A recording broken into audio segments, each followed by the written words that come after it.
मानोना piece forum XNDP नोंथांमोननिफ्राय जिहेतु grassroot लेभेलाव जोंनि बे भैरबकुंड ओनसोलावहाय मोनसे मिशन लानानै फैदों बेनिखायनो नोंथांमोनखौ हामबाय होदों रोजा रोजा आरो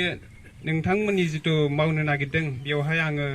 बहुत माने 100% बेयाव सापर्ट आरो आगोलनिफ्राय आं इउट्यूबाव जितु नुदों आं 100% सापर्ट होदों आरोना आरो आं बे नैबे मिशननि गेजेरजों नोंथांमोननि जितु मावनो नागिरनाय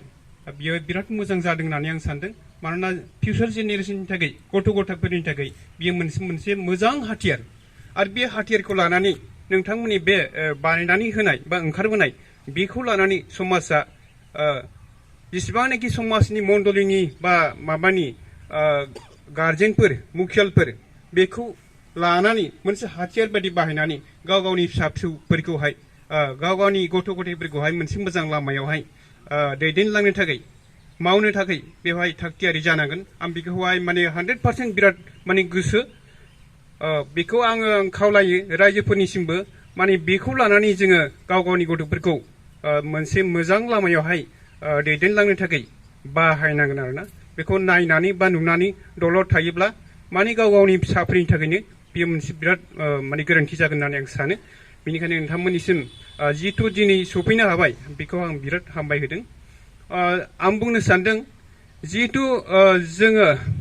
बे नैबे जितु मावनाय बेयो आं 20 बोसोरसो बा 15 बोसोरसो आं लेट जाबाय होननानै सानदों आं सानदोंमोन बेखौ माने बै सिसफोर जाजेननायनिफ्रायनो नैबे खामानिखौ जुदि मावोमोनब्ला दायो जथेस्थ' माने नैबे अबस्थायाव जाय गथ'फोरहा माने ड्राग्स लोंनानै जानानै सोबनानै गान्जा सोबनानै जौ लोंनानै बेबायदि अबस्थायाव सफैनो हाबाय जों गोबां माने गथ'फोरखौ नस्थ' जानाय नुबाय हयथ' बे अबस्थायाव जानाय नङा माने आं सानो आरोना बेखौ आगोलनिफ्रायनो मावनांगौमोन आरो बेखौहाय जुदि मावनायमोनब्ला जोङो जथेस्थ' माने माखासे खावसेब्लाबो जोङो मोनसे मोजां अबस्थायाव गथ'फोरखौहाय डेभेलप जागोन बा फरायनाय अबस्थायाव गोबां माने बारग'गौमोन होननानै आं सानो आरोना दा आं खावलायदोंसो दा रायजोफोरनिसिम बे जितु नोंथांमोननिसिम मोजां मोनसे हाथियार बे हाथियारखौ लानानै बयबो माने आवगायलांगोन होननानै आं सानो आरो आं सानदों दायो बुंनो नागिरदों जिहेतु जों नैबे हाथियारखौ लानानै जोङो दायो मा खालामनो सानदों रायजोफ्रा नोंथांमोनाथ' बहाय डाइरेक्टलि मावनो हाया नङा होमबा बेखौ रायजोफ्रासो मावनांगोन बेनिखायनो रायजोफोरनि सापर्ट जितु नांगौ रायजोफ्रा एकदम बेवहाय सोर सोबो सोर जायो सोर लोङो बेखौहाय आसि दिन्थिनांगोन अब्लासो नोंथांमोना मावनो हागोन नङा होमबा बेनिखायनो मुखिलफ्रा साफ्रोमबो बेवहाय दायथ' लानांगोन आं खावलायो जायफ्रा बेवहाय बिबान लाबाय जा एकदम अनिबार्य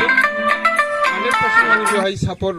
माबा लानानैहाय नोंथांमोननिफ्राय सापर्ट लानानैबो रायजोफोरनिसिम बेखौहाय माने दिन्थिनांगोन बेबायदि मोनसे माबा सफैबाय जों बेखौहाय माबा खालामनि होननानै मण्डलीय आसायाव जों सावरायनांगोन बिनिफ्राय सावरायनायनि गेजेरजों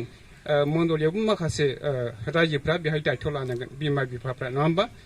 एक नम्बर बिमा बिफाफ्रा दायथ' लानांगोन बिनिफ्राय बिमा बिफाया फिसाफोरनि सायाव नोजोर होनांगोन बिनिफ्राय नैबे मेम्बारफोरनो दिन्थिनांगोन दा जितु दा जों कमिटि दागोन नङा होमबा मेम्बारफोरनि दिन्थिनांगोन गाव गावनि फिसाफोरखौहाय नङा होमबा बिनि उनावहाय जोङो बादा होनांगोन सावरायनांगोन जुदि मानिथाराब्ला नैबे खामानिखौ नोंथांमोना जितु बुंदोंमोन बुंनो सोंखारिनो गोनां जागोन आरोना लामायाव लोगोमोन बा अबेबा माबा मोनसे लोगोमोन अबेबा ज' जाजाय थानाय सोबनाय जानाय लोंनाय बेखौ नुयोब्ला माने बेखौ बादा होथारनांगोन आरोना नैबेखौहाय आं रायजोफोरनिसिम खावलायनो सानो जिहेतु बेफोरबायदि मावनो साननायाव सोरनिबा बिमा बिफाया सोरबा माबाया माने मावग्राफोरनि सायावहाय जिहेतु दाय दाहोथों आं बेखौहायसो माने नैबे दान्दिसे सम मोननायावनो आं बुंनो होननानै सिखारनानै बुंदों बेखौहाय जुदि बुंनायाव गोरोन्थिफोर जायोब्ला नोंथांमोननि गासैनिसिमबो निमाहा होगोन होननानै आङो बेखिनिखौ बुंनानै दोनथ'नाय जाबाय गोजोन्थों